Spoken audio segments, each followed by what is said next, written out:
Would you guys welcome my friend Louis Giglio?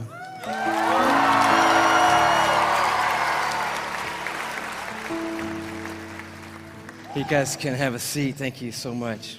Man, what a great confession. We're calling this, I think you knew this already, the How Great Is Our God Tour. Not just because God has given Chris this phenomenal song that circled the globe, but we're calling it the How Great Is Our God Tour because we are here tonight worshiping a God that is far beyond anything we could ever dream of or imagine. We are here tonight to worship a huge, massive God of grace and glory. If there's anything that could happen tonight, our heart is that we will leave tonight with at least a couple of things having happened to us. One being that our view of God will be completely blown up all over again, and that the view that we have of God will be expanded in this place tonight. And that we will leave here with the confidence that He is able to hold on to us and hold us together no matter what circumstances come our way in this lifetime. And if you were with us on the Indescribable Tour, we sort of took a swing at that first part, looking at the bigness of God and the greatness of the universe. Anybody make it out to the Indescribable Tour, by the way? A few of you guys were there. The story of it in a nutshell was that the heavens are telling the glory of God. Their expanse declares the work of His hands. In other words, all you have to do is look up and you see the size of the God that we're worshiping tonight. We ended that, just a little review, with this galaxy right here, the Whirlpool Galaxy. You're like, man alive, we're talking about astronomy at a Christian worship service. Why not? The God that we're worshiping tonight is the one who created that right there. It's called the darling of astronomy.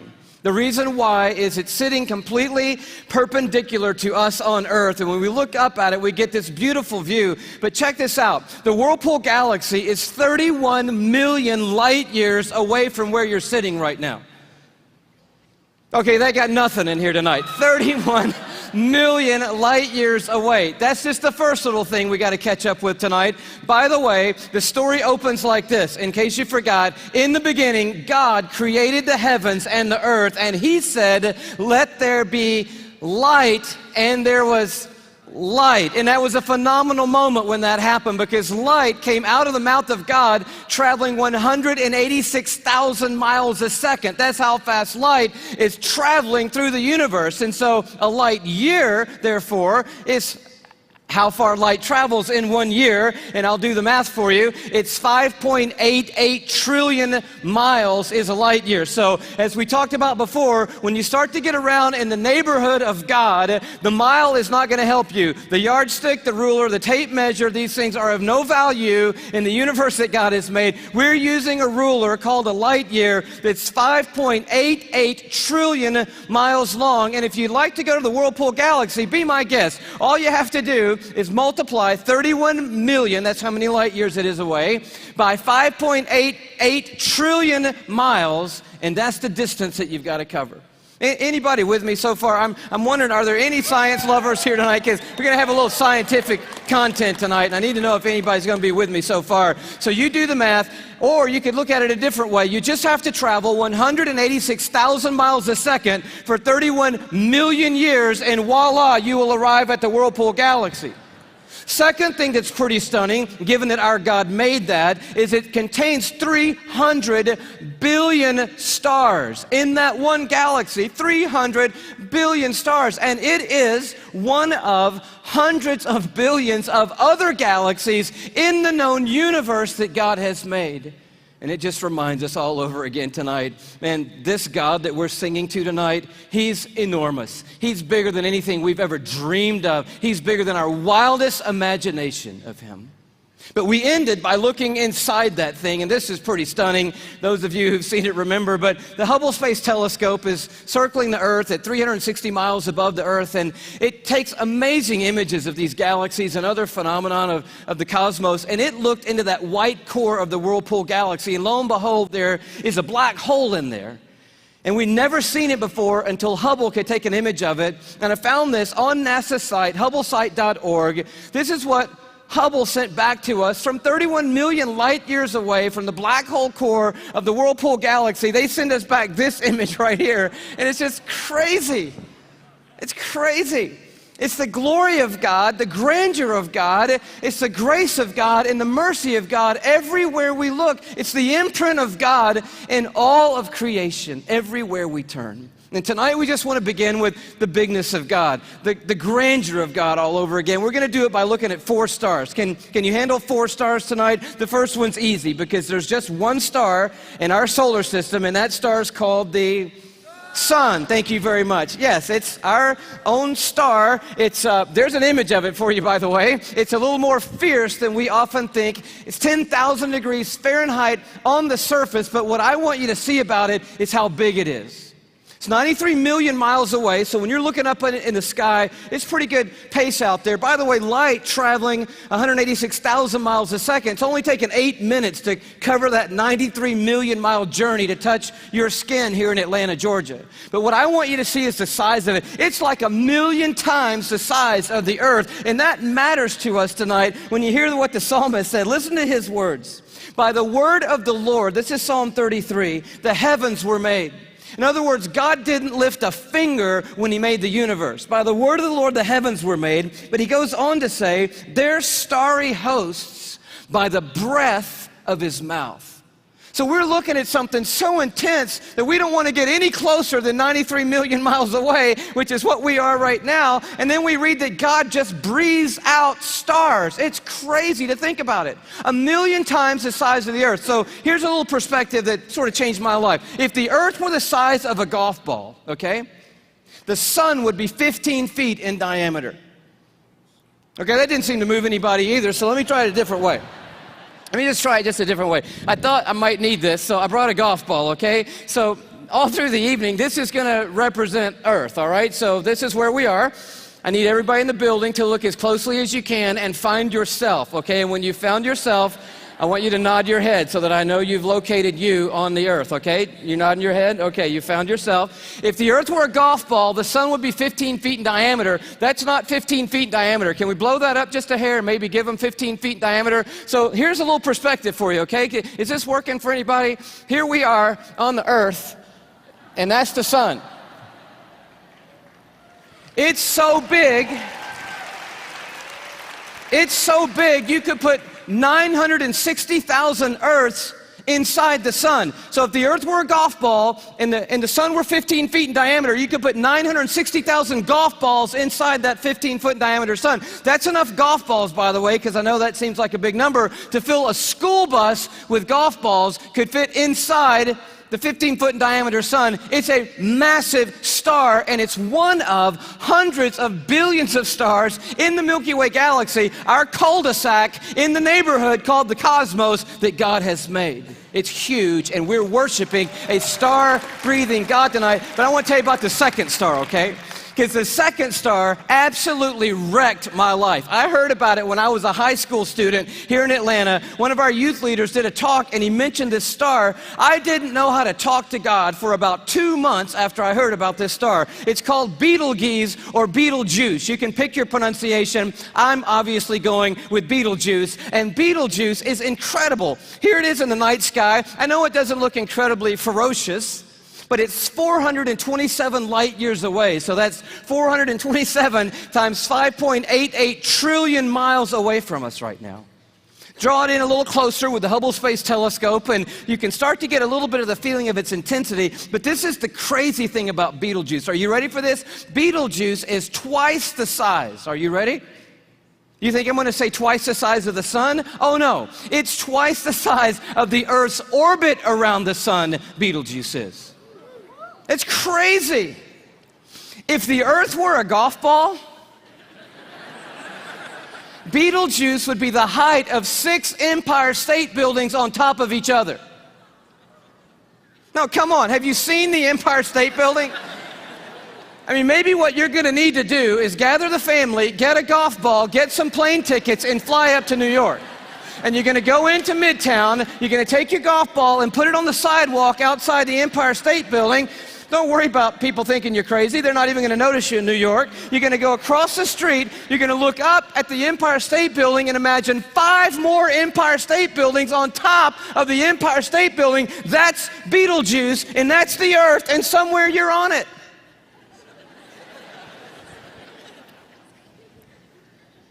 You could fit 262 trillion Earths inside Betelgeuse. So if the Earth were a golf ball, that would be enough golf balls to fill up the Superdome with golf balls. 3,000 times.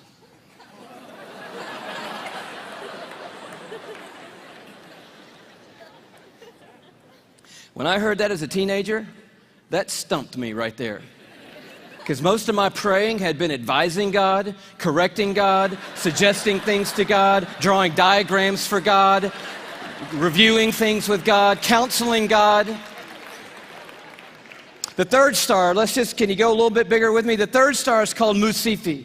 Here it is in the night sky. It's that gold star to the top left. We have the big image of it. It's 3,000 light years away, but I just want you to see it in the span of all these little glittering stars so that you know that at times when you look up at night, it is not just twinkle, twinkle, little star, how I wonder what you are. I'm telling you what you are. What you are is intense and huge and massive and ferocious is what you are. And this one used to be called Herschel's Garnet Star. Check it out.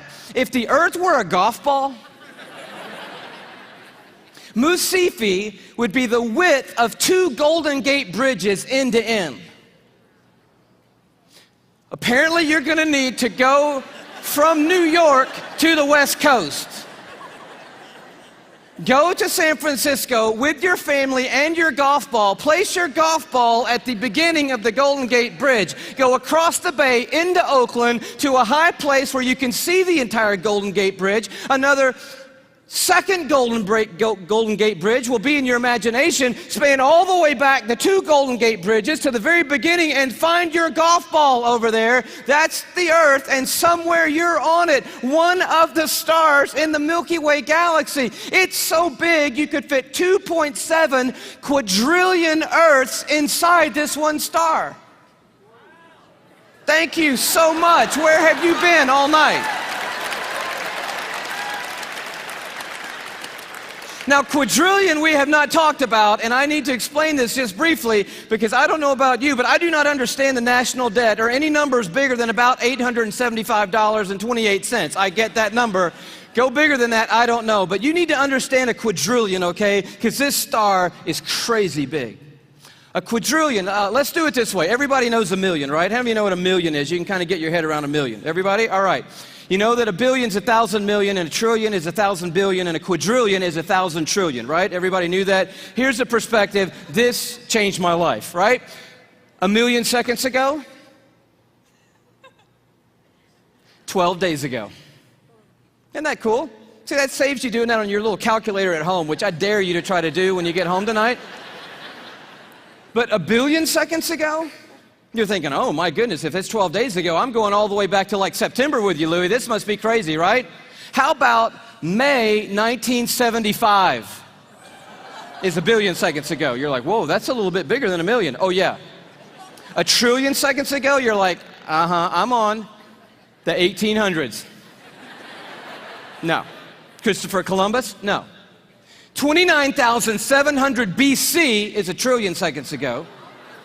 A quadrillion seconds ago, 30,800,000 years ago is a quadrillion seconds ago. We're talking about a really large number, and Musifi is so big, you could put 2.7 quadrillion Earths inside this one star. But it is not even the biggest star we have found. I love science, and science has just brought us the largest star they found. It's called, are you ready for this? Canis Majoris.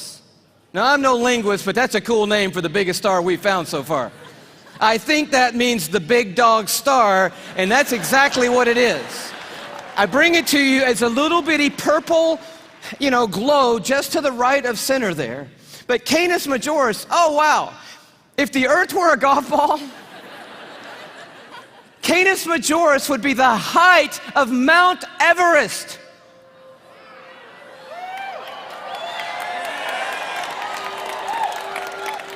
Thank you. You just saved your family plane fare from California to Kathmandu, Nepal. Almost 6 miles above sea level, the highest point on the planet, and I just dare you to get up there and unzip the parka and pull out your golf ball.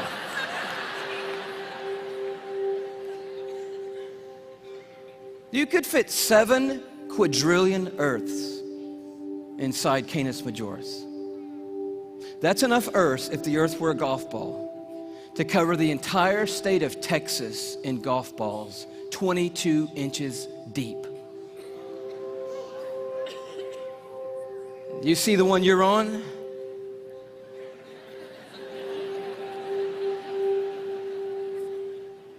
Maybe this will help a little bit more. This absolutely blew my mind. Just a little journey through our solar system. Everyone knows our planets and sort of how we fit in to the story here. You see really quickly that we're not even the biggest deal in our own solar system, but as Earth comes by, you have to know tonight that we are living on a privileged planet. Anyone would tell you we're living at one of the most special places, if not the most special place in all of creation. But Neptune comes by and Saturn and then Jupiter, and you're like, okay, we're not all that big, even in our own little cul-de-sac.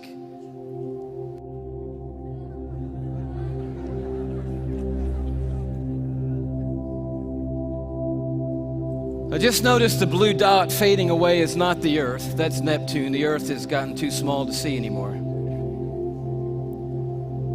Sirius comes by. Little plug for satellite radio. Not the biggest star, but the brightest star that we have found so far. Pollux, which we didn't mention. Arcturus. Such a beautifully named one, Regal. But then the one that messed me up.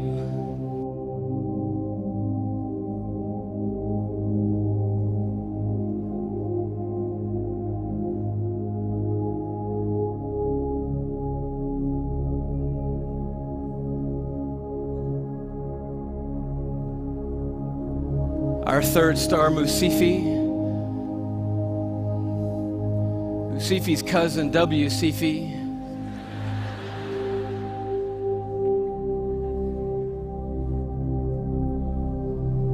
And Canis Majoris.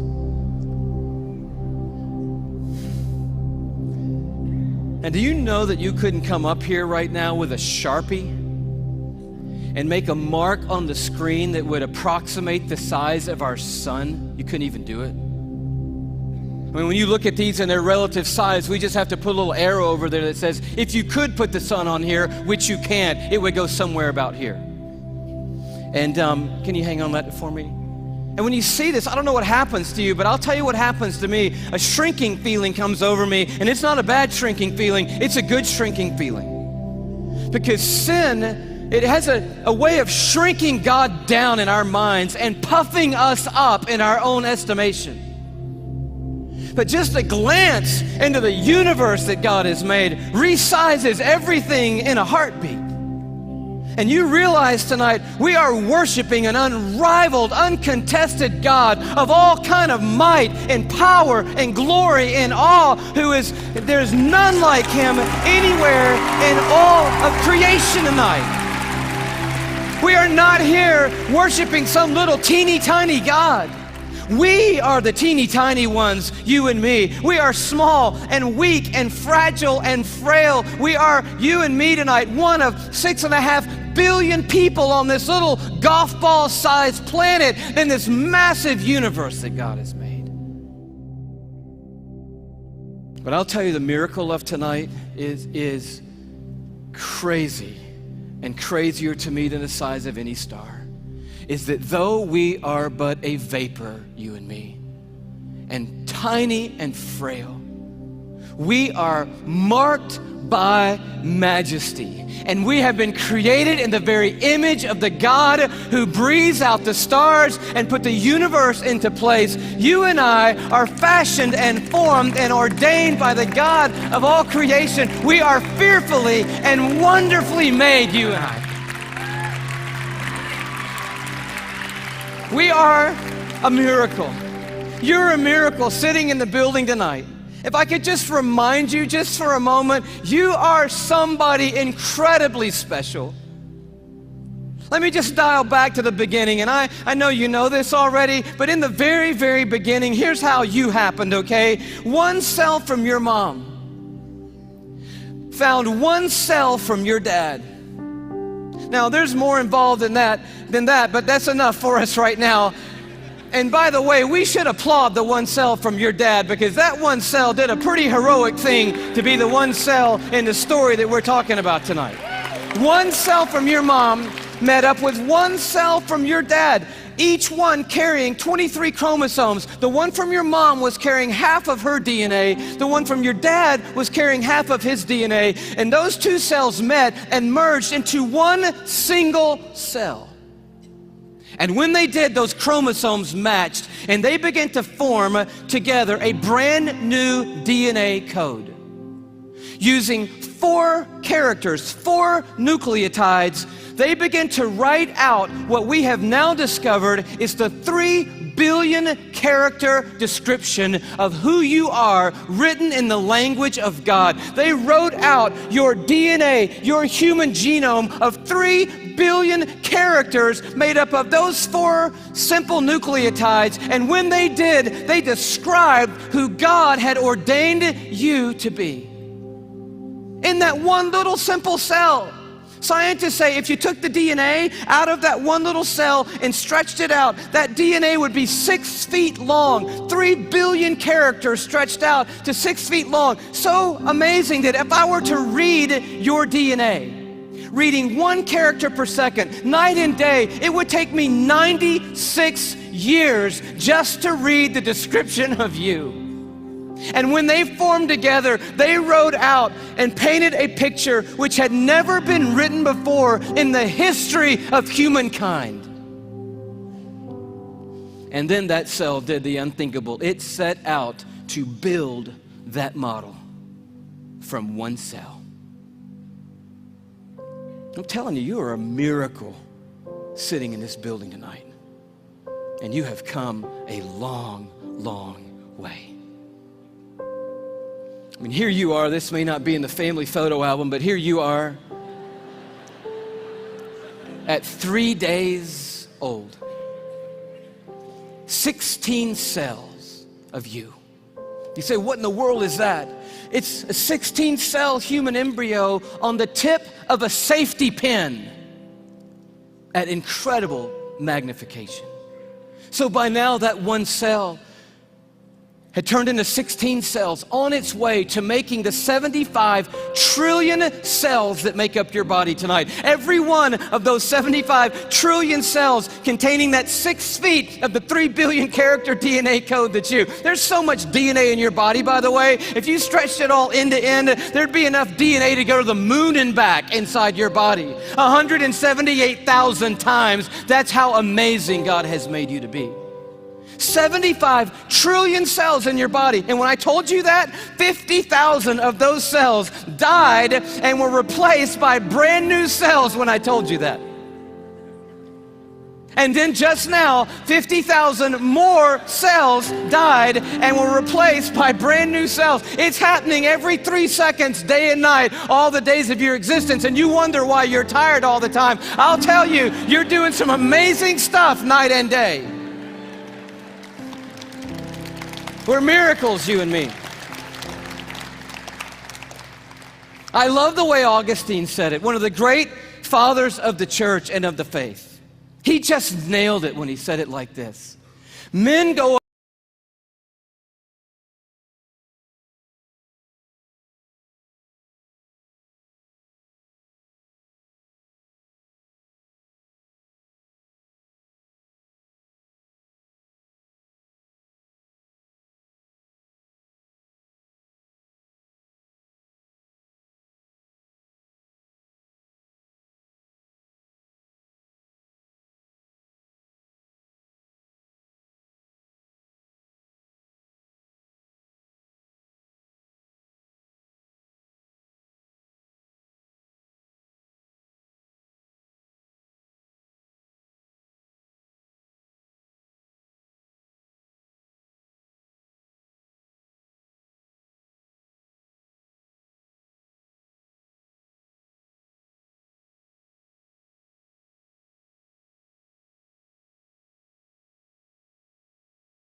That's laminin, the cell adhesion molecule. Woo! I am so excited. I am beside myself. I cannot believe what I'm seeing. I love laminin. I'm so fired up. You should see laminin, I guess. That's the thing, right? Okay. Here is a scientific diagram of the laminin cell adhesion molecule that's holding your body together right now, okay? This is what I found right here.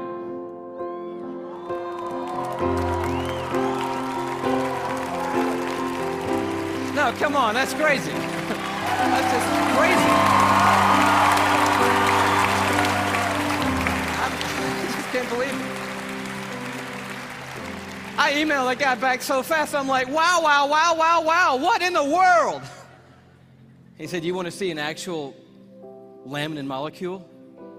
I'm like, oh no, man, the diagram was cool for me. I'm happy with that. Don't bother sending anything else. I'm like, yes! And he sends me this image, an electron microscopic image of an actual laminin protein molecule. It looks just like this.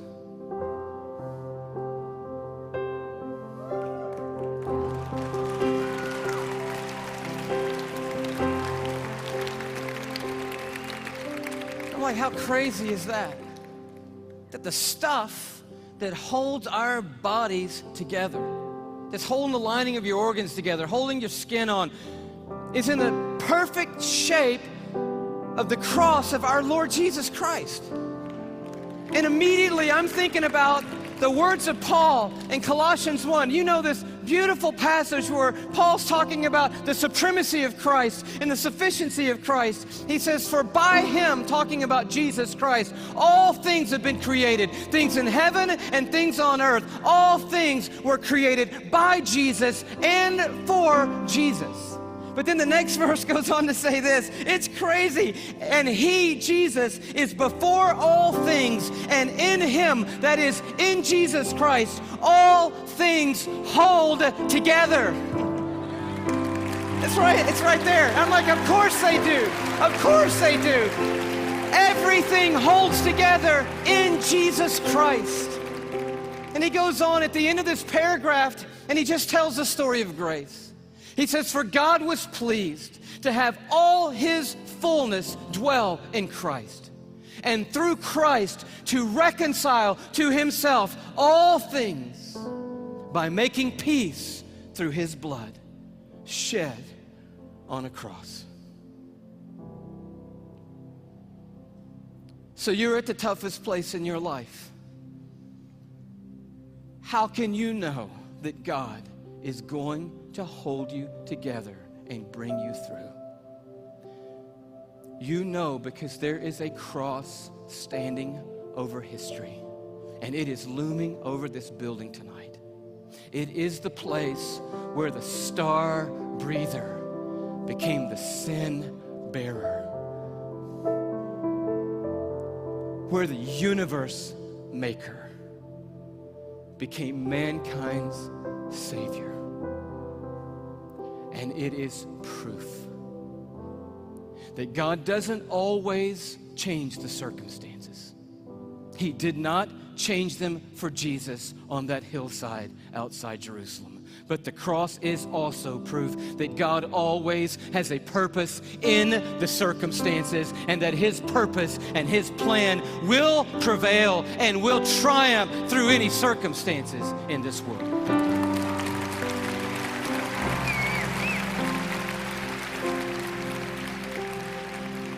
So we just close with this question.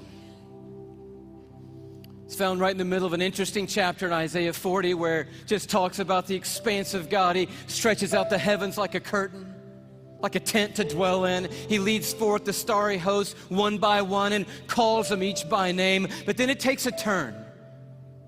And the writer of Isaiah says, so why do you say, O Jacob? And why do you complain, O Israel? My way is hidden from the Lord. or say, my cause is disregarded by my God. In other words, there was a moment in the history of Israel when they felt like God had completely lost sight of them. That yes, I believe that God is big enough to make the world. I even believe that God ordained and made me. And now coming present tense, I'll accept the fact that God gave His Son on a cross. But what I really need to know right now, what really matters most to me right now is, does God see what I'm going through? Does He see what I'm carrying? Does He know that I can't take one more step or one more day? Does He care, and can He do something? That's what I need to know. And Isaiah answers, and he answers with another question. And it's a question for us here. He says, do you not know? Have you not heard?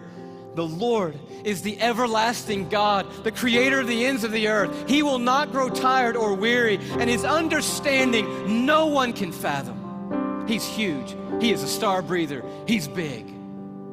But listen to what He loves to do.